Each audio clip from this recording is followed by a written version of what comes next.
And you might be surprised who's at the top. In Arizona, an entire neighborhood of brand new homes sits unsold. In Nevada, dealers shuffle cards to no one. This isn't a scene from a post-apocalyptic movie. It's a glimpse into what could happen, fast, if the U.S. economy crashes. And here's the hard truth. Some states aren't ready. They're not just vulnerable, they're already cracked. All it takes is one shock. A market dip, a global crisis, one bad quarter.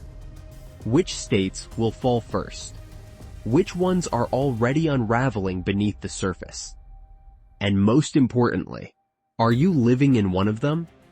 These are the 10 U.S. states that could collapse first if the economy crashes. 10%, Nevada. A gamble that's losing bright lights, big dreams, and big losses. Nevada built its entire economy on entertainment, travel, and chance. But here's the problem. When Americans tighten their belts, luxury is the first thing to go. Las Vegas brings in over 40 million visitors a year, or at least it used to. During every major downturn, from 9/11 to 2008 to the pandemic, Nevada's economy didn't just dip, it collapsed. Why? Because 1 in every 4 jobs in the state depends on tourism. Take away conventions, concerts, casino trips, and suddenly, tens of thousands are out of work. And here's what's scary. Nevada hasn't diversified. Not meaningfully. There's no Silicon Valley, no major manufacturing, no finance hub, just bets, literal and economic. So what happens if the next crash isn't a short one? What happens if tourism doesn't bounce back this time? The answer might already be hiding in those silent casino floors. And the next state? It looks like a dream, but it's barely holding together. Florida has no plan B.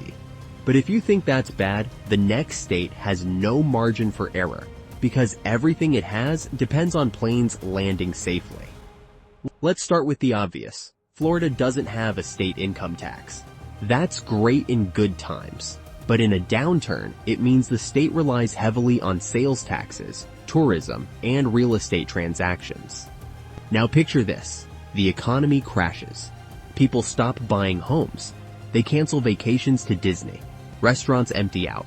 Cruise ships sit docked. You're 8. Hawaii. The tourist trap. At a glance, Hawaii is paradise. Turquoise oceans, perfect beaches, a dream. But from an economic perspective, it's a nightmare waiting to happen. Hawaii relies more on tourism than almost any other state. Nearly a quarter of its entire GDP comes from it. Now think about this.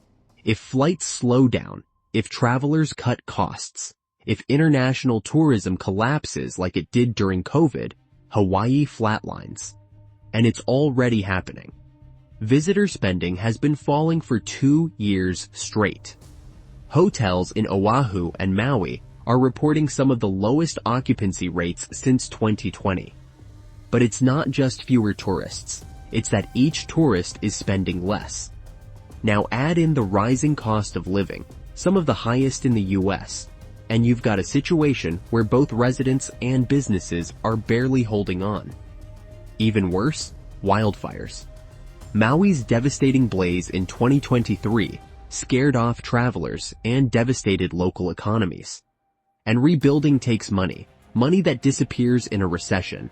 So what happens when a state has no fallback plan, no big industries, no major exports, and tourists stop coming?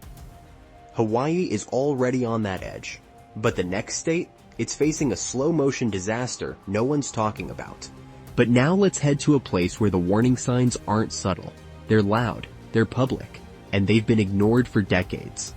But there's a darker side to that growth, and it's about to be tested. Arizona's economy is tied tightly to real estate, construction, and tourism. All three collapse quickly in a recession. Already, we're seeing warning signs. Visitor spending dropped by nearly 7% this year. Hotel bookings in Sedona and Flagstaff are down.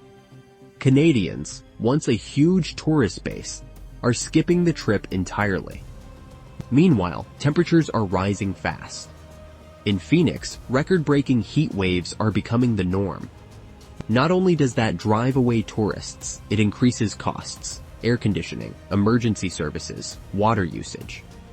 And speaking of water, Lake Mead, the Colorado River, the entire Southwest water system, it's all under stress. So what happens when you mix water scarcity, overheated real estate, and a fragile tourism base with an economic downturn? You get Arizona, and it's already starting to buckle. Sector 6, Illinois, the debt time bomb. Chicago shines on the surface, but behind the skyline lies one of the deepest fiscal holes in the country. Illinois is drowning in debt. Its pension liabilities are astronomical, and the state is already spending over 20% of its budget just to pay off old promises. That's before any crash. Now imagine what happens when tax revenue drops, when tourism dries up, when residents move out. This is already happening. Chicago is losing conventions. Visitors are choosing safer, cheaper alternatives.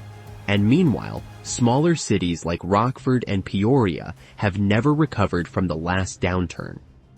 Illinois ranks near the bottom in business climate, in population retention, in fiscal stability. This isn't just a red flag, it's a 5-alarm fire. And yet the state keeps borrowing, hoping the future will fix the past. But if that future involves a recession, there may be no fixing it at all. Still, Illinois at least has industry. The next state? It only has culture, and culture can't pay the bills. 5. Louisiana. One storm.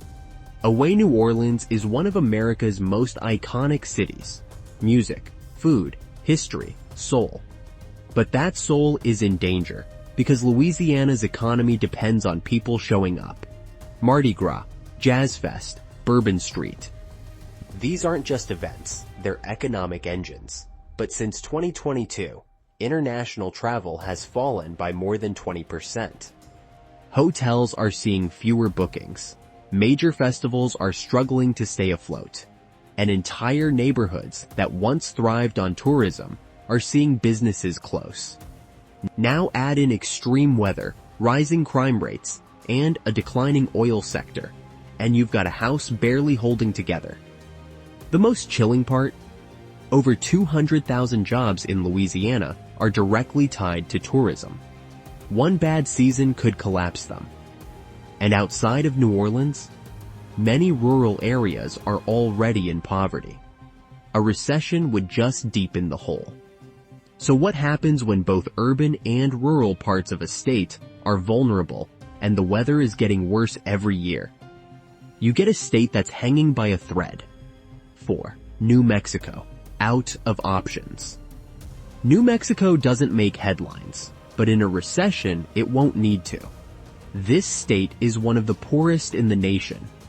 High poverty, low education rankings, weak healthcare infrastructure. It also lacks major industries or corporate headquarters. That means fewer high-paying jobs, fewer tax dollars, and fewer safety nets when the economy dips. Tourism helps, but not much. And if people stop traveling, New Mexico's scenic routes and arts districts don't stand a chance. Meanwhile, rural hospitals are closing, young people are leaving, and dependency on federal aid keeps rising. There's no margin for error here, no cushion, no buffer. In a nationwide downturn, New Mexico may not just struggle, it may shut down. And while that sounds grim, the next state is even more precarious, because it's built on tech money that's already starting to vanish. Number 3. California. The cracking dream. From Hollywood to Silicon Valley, California is the symbol of American ambition. But ambition can't stop a crash. Here's the truth. California's economy is enormous, but it's also extremely top-heavy. A handful of wealthy residents pay the majority of state taxes. So when the stock market crashes, those capital gains disappear, and California's entire budget trembles. The tech sector is already showing signs of trouble. Mass layoffs at major firms. Office vacancies in San Francisco. a wave of startups closing down. Meanwhile, the state's cost of living continues to push out middle-class families. People are leaving. Businesses are leaving. And wildfire season? It's no longer seasonal. It's year-round. That means rising insurance costs, damaged infrastructure, and billions in rebuilding efforts. California may be rich, but it's not resilient, and the cracks are growing wider. Texas, booming into a bust. Texas has been booming, population up, jobs up, real estate surging. But when you look closer, the boom starts to look like a bubble. Austin's housing market is among the most overpriced in the country. Dallas and Houston are overbuilt. Infrastructure hasn't kept up. And the state's power grid, it failed in 2021, and it's still fragile. Now imagine a crash. Oil prices fall, job growth stalls, investors pull out. You're left with unfinished developments, empty towers, and mass layoffs. And like Florida, Texas has no state income tax. That means its budget is funded through property taxes and fees, which shrink fast in a downturn. If Texas collapses, it won't be slow, it'll be sudden, and it could take the rest of the Sun Belt with it. But if you think Texas is vulnerable, wait until you see the state at number 1, because this one has nowhere left to fall. Number 1, Mississippi. Already collapsing. Mississippi isn't waiting for a crash, it's already in one. The state ranks near the bottom in almost every category: income, education, healthcare, infrastructure.